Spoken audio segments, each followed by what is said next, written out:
By June of 1981, 42 banks registered on a single island held £10 billion in deposits. 10 billion on an island measuring 9 miles by 5, 10 billion on a strip of granite closer to the coast of France than to England, 10 billion on the same island that a century earlier had nothing to export but potatoes and cider apples. That number did not happen by accident. In 1928, the states of Jersey had written a flat income tax of 2.5% into law, no death duty, no capital gains tax, at the exact moment Britain's wealthiest families were looking for somewhere else to keep their money. Today, the island counts just over 104,000 residents, and the money keeps arriving, though increasingly it arrives without the crowds that used to come with it. This is the story of what a 9-mile island gained and what it quietly gave up on the way to becoming one of the wealthiest square miles of ground on Earth. Chapter 1. The Island That Chose the Crown. Jersey runs 9 miles long and 5 wide, a granite outcrop sitting closer to the French coast at Cap de la Hague than to the English shore at Poole. It is the largest of the Channel Islands, though largest on this stretch of water is a modest claim. Guernsey, Alderney and Sark are all smaller still, a scattering of rock between two nations that neither one quite governs. For most of the 20th century, that distance from England mattered less than what the island offered anyone willing to cross it. Coach parties queued at the harbour in St Helier every summer through the 1950s and 1960s. Hundreds of thousands of British families a year chasing fish and chips on a seafront that felt, to a family from Birmingham or Leeds, almost foreign without the inconvenience of a passport. That island still exists in outline. The harbour hasn't moved. Neither has the seafront or the granite underneath it. What has changed is who bothers to come, and why. The answer to why starts 8 centuries earlier, with a war Jersey did not fight and a king who lost it anyway. In 1204, King John lost the Duchy of Normandy to the King of France, and on paper he lost Jersey along with it. The island had belonged to the duchy since before England had a king who could read his own charters. But Jersey did not follow Normandy across the new border. Its people chose to remain loyal to the English crown, and the crown in return agreed to leave them largely alone. Jersey kept its own courts and its own assembly, and it answered to laws that Westminster could not simply overrule. A fiscal and legal autonomy that no war, reform or Act of Parliament has fully unwound since. The island was never absorbed into the United Kingdom. It was not subject to acts of the British Parliament unless it chose to register them, and London never taxed it directly, a status closer to a self-governing dependency than a county of England.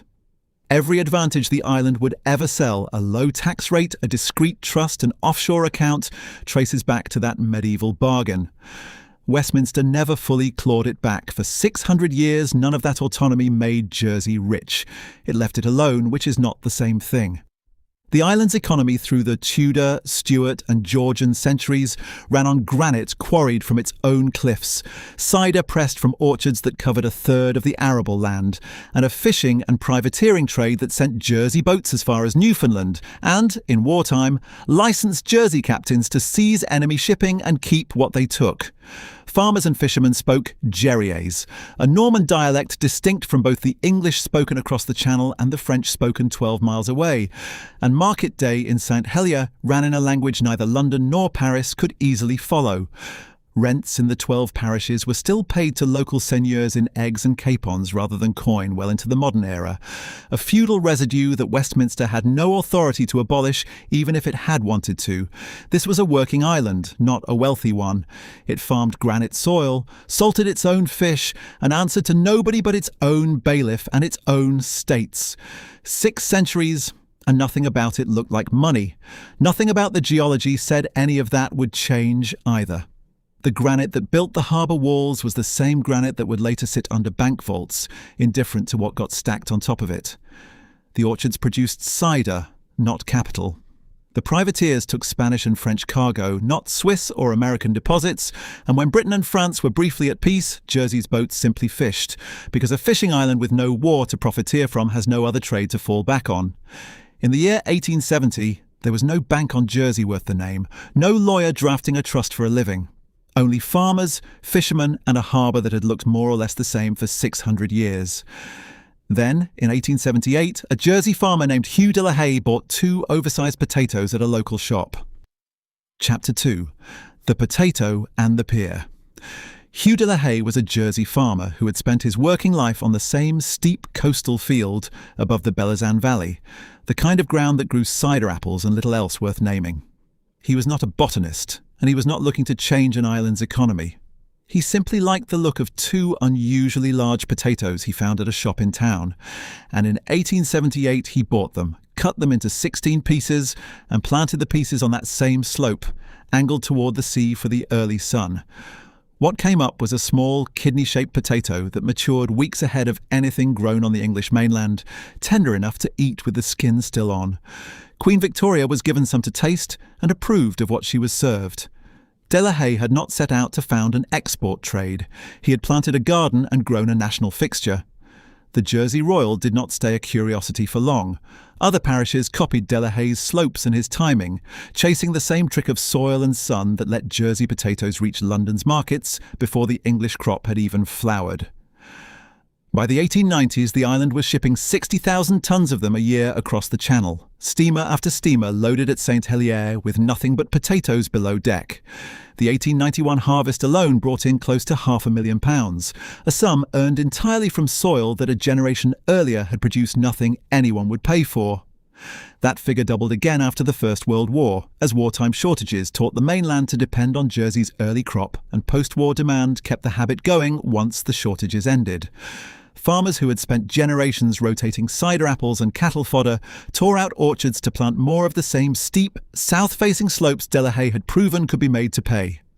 For the first time in its history, the island had a genuine cash export economy that owed nothing to the sea, the privateers, or the crown. It owed itself to a farmer and two potatoes he happened to like the look of.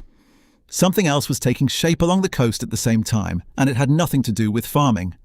Havre des Pas, a shallow bay on St Helier's eastern shore, began filling through the late Victorian years with the first machinery a tourist industry needs before it can call itself one.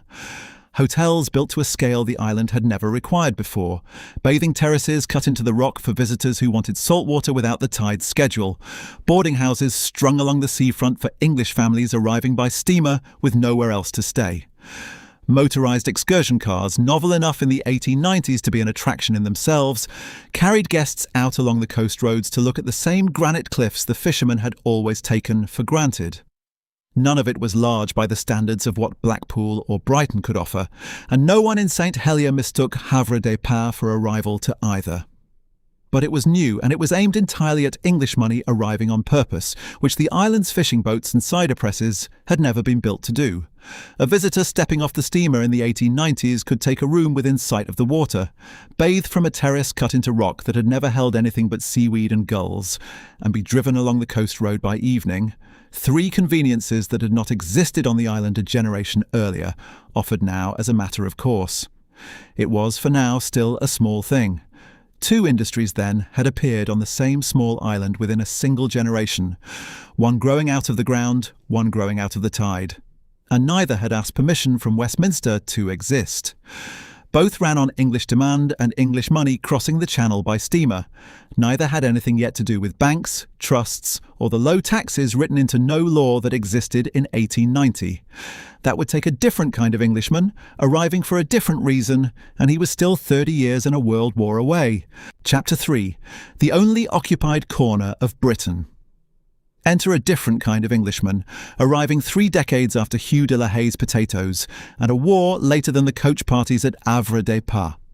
Through the 1920s, wealthy British families began quietly shifting fortunes and family trusts across the Channel, driven less by Jersey's granite scenery than by 2 lines on a British tax return: steep new death duties at the moment of inheritance and an income tax rate still swollen by the recent cost of the war. No formal banking industry existed on the island to receive any of it. What existed instead was a handful of lawyers and accountants working out of narrow offices in St Helier, willing to draft a trust deed, register a company, and ask few questions about where the money had come from. The transactions were quiet, family by family, undocumented by design. A solicitor's letter and a change of registered address were usually the entire paper trail. Nothing that would ever appear in a London newspaper. A filing cabinet held what a bank vault would later hold instead. In 1928, the states of Jersey formalized what the lawyers had been managing informally, introducing an income tax for the first time in the island's history, a flat rate of 2.5% with no death duty and no capital gains tax attached to it. It was one of the lowest tax regimes anywhere in Europe, and it was written into law at almost the exact moment Britain's wealthiest families were looking for an exit from their own. The timing was not advertised as deliberate. It did not need to be. A British family facing steep death duties at home could relocate that estate to an island 9 miles long and pay 2.5% instead. Word moved through the same professional class that had already been drafting the informal trusts of the previous decade. By the end of the 1920s, Jersey had a tax code before it had a single bank. And then, on June 28, 1940, the war that had shaped the previous 2 decades arrived in a different form. German aircraft machine-gunned and bombed the harbour at St. Helier, killing 10 islanders in a single afternoon. 10 dead on a harbour that had spent a decade waving off tourist steamers rather than bombers. 2 days later, German troops landed unopposed. Jersey became the only part of the British Isles occupied by Nazi Germany during the Second World War, and it would stay that way for 5 years. The island that had spent 12 years perfecting the discreet management of other people's money now belonged, entirely and without a shot fired in its own defence, to the Reich. The occupation had begun. Over the 5 years that followed, an estimated 16,000 forced and slave labourers were shipped to the island, among them roughly 1,000 Russian prisoners of war. They were set to work driving bunkers into Jersey's cliffs and shoreline, part of Hitler's Atlantic Wall, the concrete fortification meant to run the length of occupied Europe. No memorial recorded their names at the time. The work went on through 1941, 1942 and 1943, year after year of concrete poured into rock by hands that had not chosen to be there. By the winter of 1944, Allied advances on the French mainland had cut the supply lines feeding both the German garrison and the civilian population beneath it. Rationing tightened toward famine. Islanders who had once shipped 60,000 tons of potatoes to England every year were now short of food on their own coastline. Liberation did not come until May 9, 1945, a full day after the rest of the war in Europe had already ended, when HMS Bulldog sailed into St. Helier harbour and the German garrisons surrendered without further resistance. 5 years of occupation left bunkers embedded in the cliffs, concrete that no one had asked for and no one would ever fully remove, a population that had buried its dead and rationed its own potatoes, and an island economy that had to be rebuilt from almost nothing. What Jersey rebuilt first was not, as it turned out, a bank. Chapter 4, The Hotel and the Vault. It was a hotel. The Pomme d'Or, standing at the weighbridge on St. Helier's harbourfront, had been bought by a local company in 1930. A solid building with rooms enough to matter and a position no other hotel on the island could claim. The first thing a steamer passenger saw stepping onto the quay, and the last thing a departing one looked back at. Within the years that followed, it grew into the flagship of what was becoming the island's largest hotel group. The address a Jersey holiday got measured against even for visitors who stayed somewhere cheaper down the coast. The occupation had not spared it. 5 years under German control left the building marked the way the rest of the harbourfront was marked, used hard and maintained by nobody who intended to stay. St. Helier, in the summer of 1945, was a harbour town patching itself back together with whatever materials the departing garrison had left behind. Ration books still in every pocket, bunkers still cut into the cliffs above the bay. But within a few years of the liberation of May 1945, the Pomme d'Or was rebuilt and reopened, doors open again on the same stretch of harbourfront it had occupied since 1930, before the tourist trade had a name for what it was doing. No bank on the island could say the same yet. Jersey's tourist trade came back before its banks did. The tax law that had drawn quiet money to the island since 1928 was still on the books. The war hadn't touched it. Neither had the occupation, nor 5 years under a government that was not its own. What Jersey did not yet have, 16 years after liberation, was a bank willing to build on top of it. The island spent those 16 years doing what it had always done: growing potatoes, filling hotel rooms, letting the lawyers of St. Helier handle the trusts the way they had since the 1920s. That changed in 1961, when the London merchant bank Hill Samuel opened the first serious offshore banking operation on the island, chasing the same kind of British expatriate and corporate money that lawyers in St Helier had been quietly managing out of filing cabinets for 3 decades. It was the first institution built to do at scale what the trust deeds and solicitors' letters had done one family at a time. Hill Samuel did not arrive because Jersey had changed. Jersey had not changed in decades. Hill Samuel arrived because the arrangement that had made the island useful to the wealthy since 1928 had finally found an institution large enough to run it properly. One obstacle still stood in the way, and it was a law more than 2 centuries old. The Code of 1771 was still in force in 1961, an 18th century statute capping interest rates on the island at 5%, a ceiling built for an economy of granite and cider apples, not merchant banking. In 1962, the states of Jersey abolished it, clearing the last legal obstruction standing between the island and a modern banking sector. The banks did not wait to be asked twice.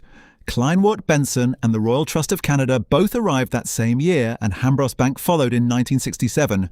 Hill Samuel, Kleinwort Benson, Royal Trust of Canada, Hambros. 4 names planting a flag on an island that 6 years earlier had none. The trust deeds of the 1920s had needed a filing cabinet. The banks of the 1960s needed a vault. The hotel and the vault opened within a single generation of each other on the same 9-mile island for reasons that had almost nothing to do with one another. One ran on British families wanting a beach without a passport. The other ran on British money wanting a border without a tax collector.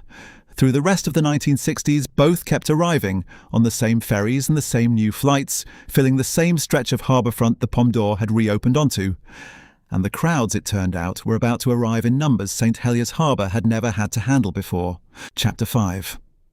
The exotic option. Through the 1960s, the crowd St Helier's harbour had braced for arrived on schedule, and every summer there were more of them. British package holidaymakers, family after family, booked the crossing months ahead, the same way their parents had booked passage on the old Havre des Pas steamers a generation earlier. Along the seafront, the hotels rose to meet them. New blocks going up beside the older guest houses of Havre des Pas. More rooms added every season to a stretch of coast that had been counting beds in the hundreds and was now counting them in the thousands. The Pomme d'Or, rebuilt and reopened at the Weybridge in the years just after the war, was no longer the exception on that seafront, but had company now, block after block of it, running the length of the harbour front and on around the coast toward Havre des Pas. The coach parties that had once queued for an afternoon at the harbour now queued for hotel rooms as well, the same stretch of quay doing more business in a single August than it had done in most years before the war. For a family from Birmingham or Leeds, the appeal was simple and required no passport, no currency exchange, no language but their own. A boat crossing, a week of sun terrace weather, and a seafront that felt, at a glance, foreign. Jersey had become, for exactly that family, the exotic option. It cost less than a passport, and it delivered on the promise anyway. One event drew all of that growth into a single afternoon. The Battle of Flowers had been staged on the island since 1902, first assembled to mark the coronation of Edward VII, a parade of flower-covered floats built by committees from all 12 of the island's parishes, who spent the spring stripping petals from hydrangea and chrysanthemum stems and pinning them, one at a time, to timber frames. It ran nearly every year after that, growing a little each decade, a local tradition that outsiders occasionally heard about and rarely travelled to see. By the late 1960s, that had changed. The same hotels filling along the seafront were filling with the same holidaymakers who wanted to see the parade for themselves, and word of the spectacle moved through the same travel agents booking the package crossings. In August of 1969, the Battle of Flowers drew the largest crowd it had ever recorded. Picture St Helier's seafront on that August afternoon in 1969. Floats built by the 12 parishes move slowly along Victoria Avenue, timber frames disappearing under hydrangea and chrysanthemum blooms pinned so close together that no wood shows through underneath. The same hydrangeas that grow wild in every hedgerow on the island, cut and put to a different use for one day a year. Brass bands work the length of the crowd in relays, one finishing as the next starts up further along the route. Above the harbour, the granite walls of Fort Regent, built into the hillside a century and a half earlier to watch for a French invasion that never came, look down instead on a crowd. Along the Weybridge, guests lean out from the balconies of the Pomme d'Or, a hotel that had stood on that same corner alone barely 20 years before, and now shared its view with a seafront full of company. People stand 3, 4, 5 deep along the pavements, spilling onto the grass verges, craning past the shoulders in front of them for a look at each float as it passes. By the time the last float rounds the route, the official count puts the crowd at 60,000 people. More people stand along that parade route in a single afternoon than live on the entire island. 60,000 people had come to look at flowers. A different number was moving through St. Helier at the same time. One nobody stood in the street to watch. Since 1961, the banks arriving on the island, Hill Samuel, Kleinwort Benson, Royal Trust of Canada, Hambros, had been taking in deposits season after season, quietly, without a parade or a crowd count of their own. By the decade's end, that quieter number would already have grown into something the newspapers covering the flower floats had not thought to ask about. It would not stay unasked for long. Chapter 6. The Guest List. By the end of the 1960s, the newspapers finally had their number. Jersey's banks held close to £300 million in deposits, spread across an island whose population had never once reached 6 figures and whose entire economy 30 years earlier had run on potatoes and cider. Measured per resident, that put Jersey at roughly 10 times the deposit ratio of mainland Britain, a strip of granite 9 miles long, outbanking, pound for pound, the country it answered to. Every one of those pounds had arrived because of a rate written into law 4 decades earlier, 2.5%, no death duty, no capital gains tax, a rate that had never once moved. Hill Samuel, Kleinwort Benson, Royal Trust of Canada, and Hambros had arrived within 6 years of one another chasing that same math, and the math had rewarded every one of them. No parliament in London had voted for that outcome, and none had needed to. The island had simply been left alone long enough for the arithmetic to compound on its own. 60,000 people had once stood along Victoria Avenue to watch a parade. £300 million sat unwatched in vaults a few streets away. The island's regulators noticed the imbalance too, and in the 1970s they made a choice that would shape Jersey for the next half-century. Rather than let any bank willing to pay a license fee set up on the island, the states began restricting new banking licenses to only the world's 500 largest institutions, a threshold that turned St. Helier's finance district into a members list rather than an open market. A farming island that 6 years earlier had no bank worth the name was now deciding which of the planet's largest financial houses were welcome and which were not.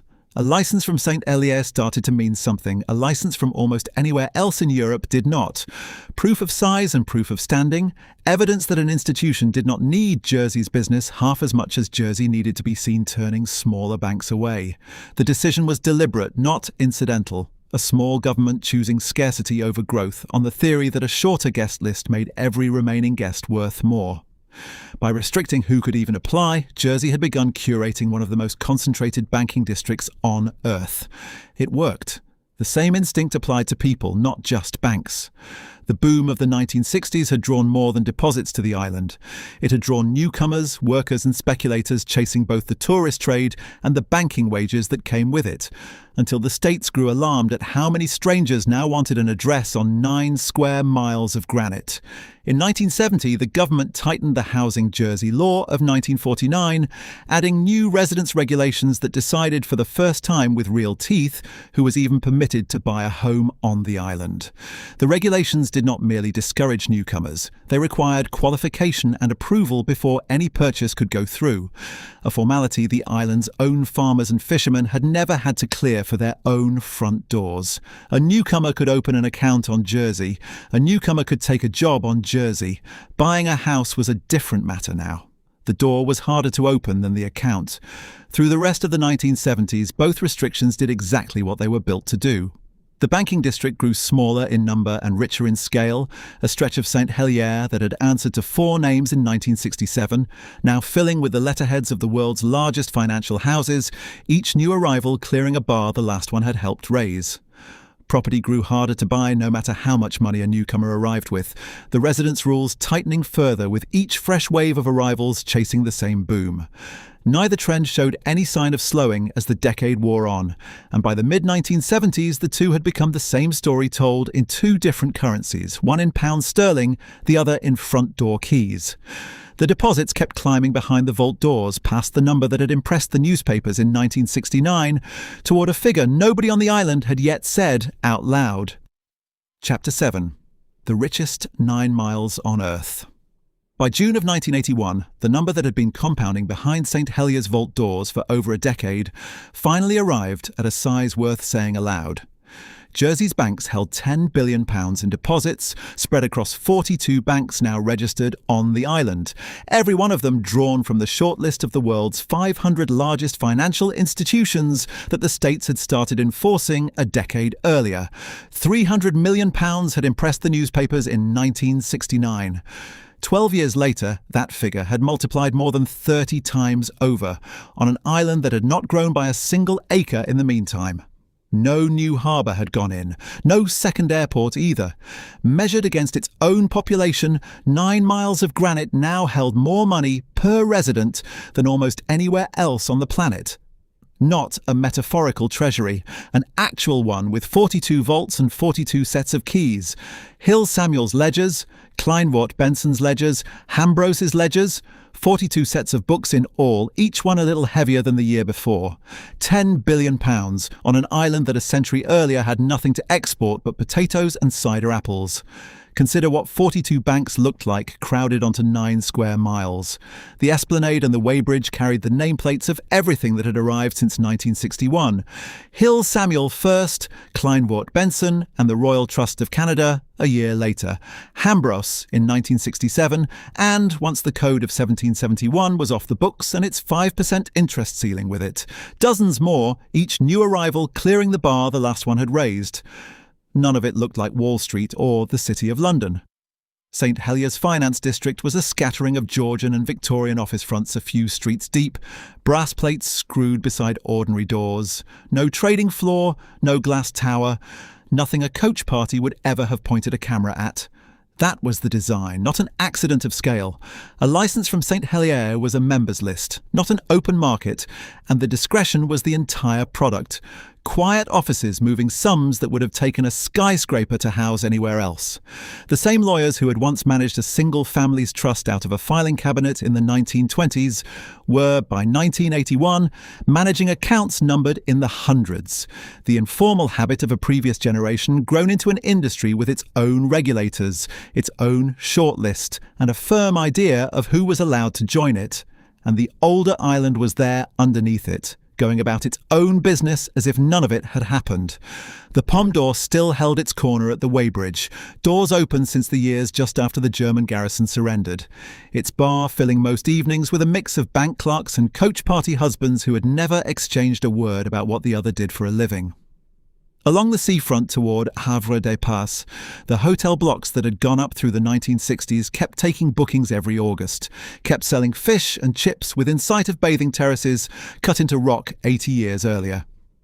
Up on the hillside, the granite ramparts of Fort Regent looked down on Victoria Avenue the way they always had.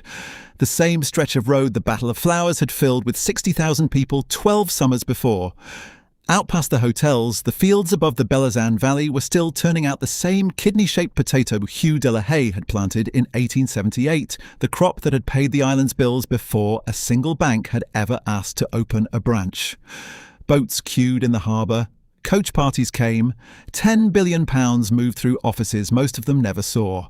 It was, by every measure, the richest 9 miles in the British Isles, a farming island that, within one working lifetime, had become a treasury. No parliament had planned it, and no single year had produced it. It had simply compounded, deposit by deposit, licence by licence, for as long as the rate written into law in 1928 stayed exactly where it was. There was nowhere higher left to climb. Chapter 8. The Cheaper Sun. Nobody on Jersey was watching the runways in England, and for a long time there was no reason to. Through the 1970s and into the 1980s, a new kind of airline began offering British holidaymakers a route no channel crossing could match. A seat to the Mediterranean, guaranteed sunshine, £10 a ticket. The maths was blunt. A week under a Spanish sun cost less than a long weekend on Jersey's seafront once the crossing and the hotel bill were added up, and a family that had never needed a passport for warmth suddenly found it needed one for a bargain. Malaga and the Costa Brava delivered more heat for the money than any granite outcrop in the Channel ever could, and no ferry timetable or seafront hotel rate could touch that arithmetic. Jersey was closer, familiar, and required no passport of its own, but it was also cooler than Spain, and more expensive than Spain, and against those two facts there was no rate the states could write into law, and no parade that could compete with a guarantee of sunshine. The island that had spent a century selling the exotic option to a family from Birmingham or Leeds now found itself undercut by a coastline it had never once had to compete with before. It would never win that argument again. The next blow came from underneath the Channel itself. In 1994, the tunnel opened, linking Britain to the European mainland by rail and erasing, at a stroke, the geographic advantage the Channel Islands had held since the age of steamers. A family bound for France or for Spain beyond it no longer had any reason to stop part way. By 1997, Jersey's annual visitors had fallen to 985,000, and the number kept sliding through the decade that followed, a little further every year, no single year dramatic enough to make a headline on its own. Along Havre des Pas, where the first bathing terraces had been cut into the rock for Victorian holidaymakers, and where block after block of new hotel had gone up to meet the package tour crowds of the 1960s, the closures began. One hotel, then another. Shutters down for a season that never reopened. Staff let go a few at a time until the cranes finally came for what the tourists no longer filled. The rooms that had once been booked out months ahead for the Battle of Flowers stood empty for whole summers before the demolition crews arrived. A few streets away at the Weybridge, the Pomme d'Or kept its lights on, one of the last hotels of its kind still taking bookings on a seafront that was quietly emptying around it. Then, in 2008, a different kind of crisis arrived, one that had nothing to do with sunshine or railways at all. The global financial system seized up on the other side of the Atlantic, and Jersey learned in a single year exactly how much of its economy sat behind those vault doors on the Esplanade.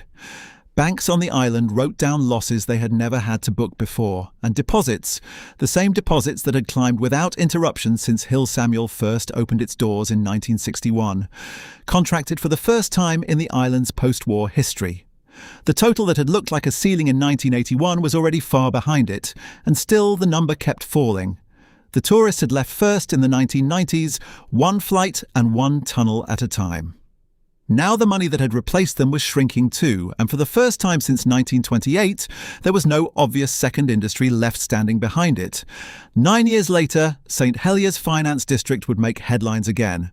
Not for a number that fell, but for a name nobody there had expected to find written into its books. Chapter 9. The Name in the Books. In November of 2017, the name St Heliers Finance District had been waiting 9 years to hear arrived all at once, carried by a leak of offshore financial documents that reporters filed under a single name, the Paradise Papers. Apple was in them, the most valuable company on earth, and one that had spent years fending off a crackdown on the tax structure it had built in Ireland, the arrangement that had let it pay a fraction of a percent on billions in overseas profit. Ireland's own rules were tightening under pressure from Brussels and from Washington alike, the loophole that had sheltered Apple's profits for years finally closing. In 2014, with regulators closing in on that structure, Apple quietly moved the legal home of its offshore subsidiaries out of Ireland. It moved them to Jersey. Roughly $252 billion in overseas cash sat inside the arrangement the leak exposed, a sum larger than the annual output of most of the countries where Apple sold its phones. Not a filing error, not a rounding dispute over an accountant's spreadsheet. $250 billion re-domiciled onto a 9-mile island, quietly enough that nobody outside a handful of lawyers and executives had known until the leak made it public.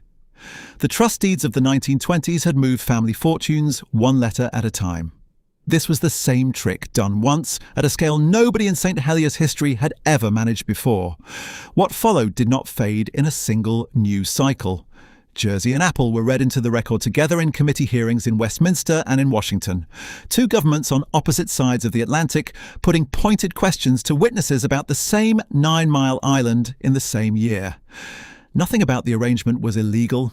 No law had been broken. No filing missed, only 6 decades of licenses and low rates finally converging on a single number large enough to make headlines on 2 continents. Jersey did not deny it because there was nothing to deny. But the reputation the island had spent since 1928 building, first a discreet address for a British family's trust, later a members list banking district, hardened into something narrower and far less flattering. The place that had once sold sunshine to families from Birmingham and Leeds was now the example reporters reached for whenever the subject of corporate tax avoidance came up, a global byword named in the same breath as Apple. That was the name in the books now. 4 years later, in May of 2021, a different kind of dispute reached the same harbour, and this one did not arrive as a spreadsheet. It arrived as boats. Dozens of French fishing vessels sailed into St Helier and blockaded the entrance, the first open confrontation of the post-Brexit era, protesting new licence rules that restricted how many French boats could fish in Jersey's waters and under what conditions. The dispute was about paperwork too, in its way, access rights, permit numbers, catch data, but this time the paperwork had put warships on the water instead of lawyers in an office.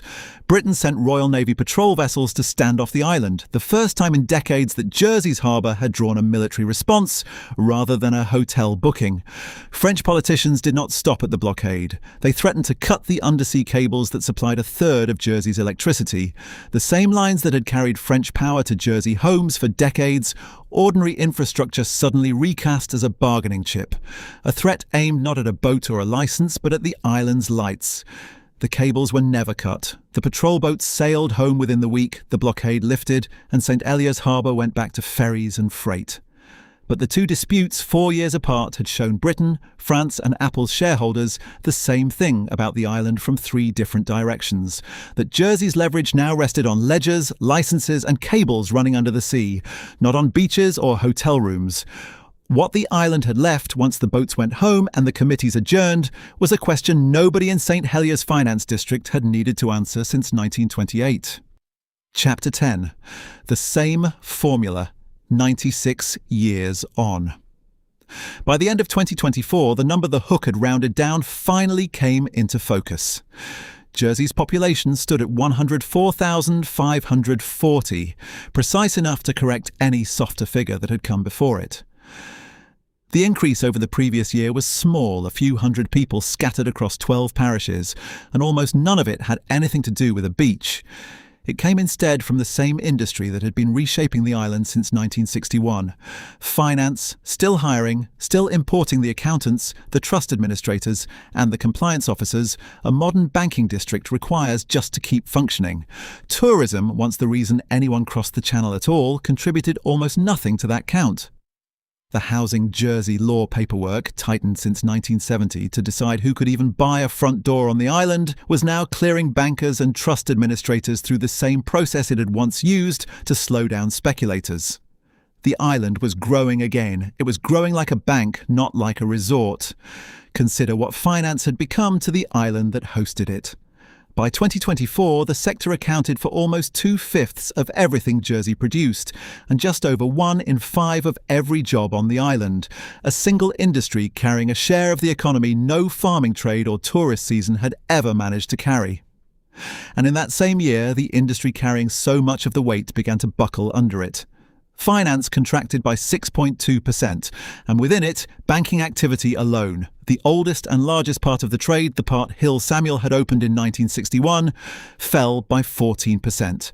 The sector that had once made headlines for how much it held was now making them for how much it had lost. No other trade on the island came close to covering what banking alone had lost in 12 months. Not the potato fields, not the hotels, not what remained of the tourist trade. The newspapers had a different kind of number now, a shrinking one on an island with almost nothing else to fall back on. The island still had one instrument that could bring wealth in the door, and it was not new. Under Jersey's high-value residence scheme, known locally as the 1-1K licence, a newcomer with money enough to interest the states could settle on the island by paying roughly £170,000 in tax on the first £850,000 of income, then just 1% on everything earned above it. Approval was not automatic. The states judged each applicant case by case, weighing wealth against the economic contribution a newcomer promised in return. The same discretion the island's regulators had exercised over banking licenses since the 1970s.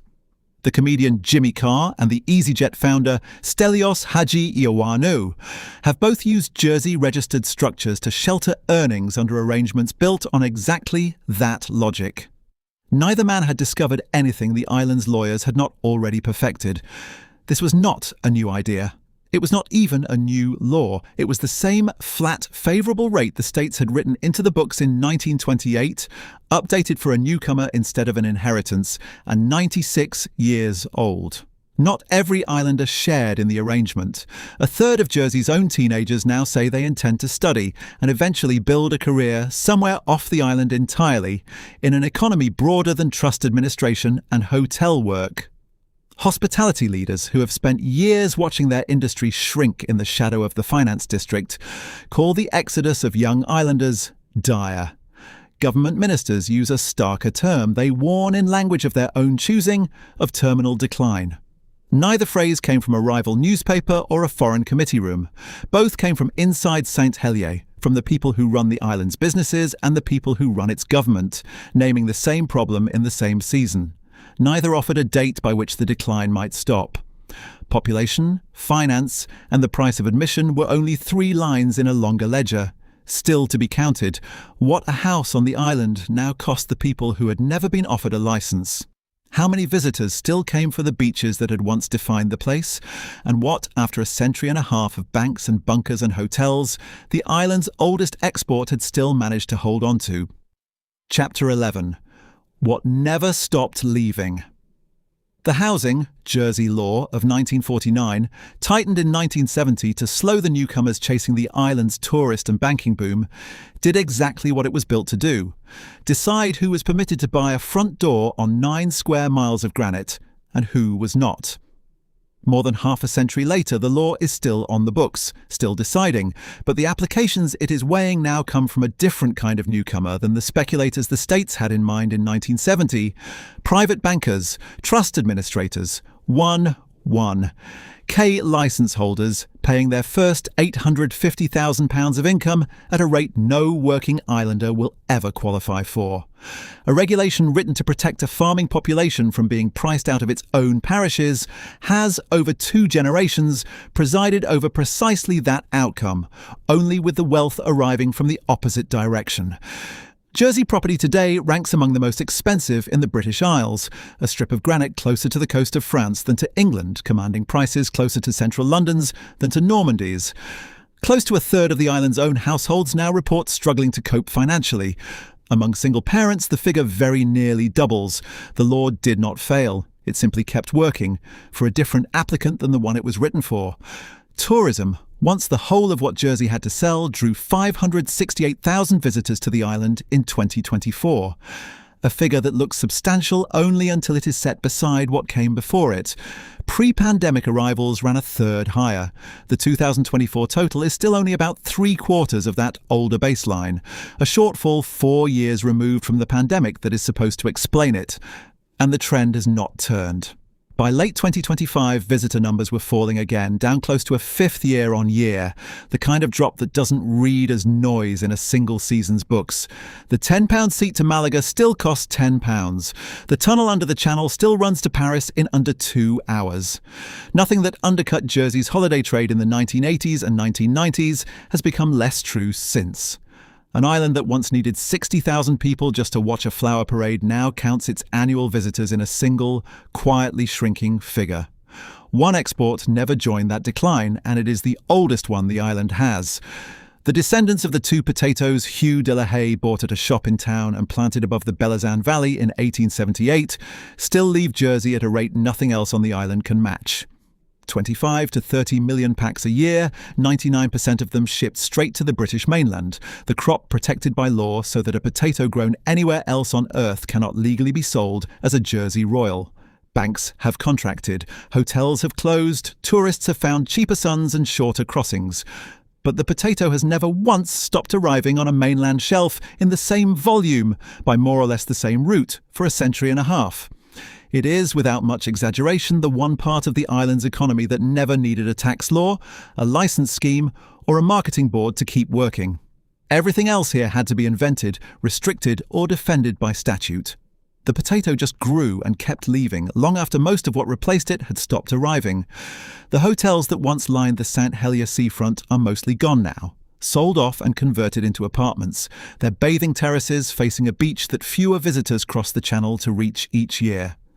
The Pomme d'Or still stands at the Weighbridge, the same corner it has held since the years just after the German garrison surrendered. Its windows are lit most evenings, the bar filling much as it always did, the brass at the door worn smooth by 80 years of more or less the same kind of hand reaching for it. A room there in August now costs closer to what the private bankers pay for lunch along the Esplanade than to what a coach party once paid for a week's board on the same stretch of seafront. Jersey did not stop being a destination. It just stopped being one that anybody but the rich could afford to reach. The tide still comes in under the Weighbridge, the way it always has, whether or not there is anyone left on the seafront to watch it.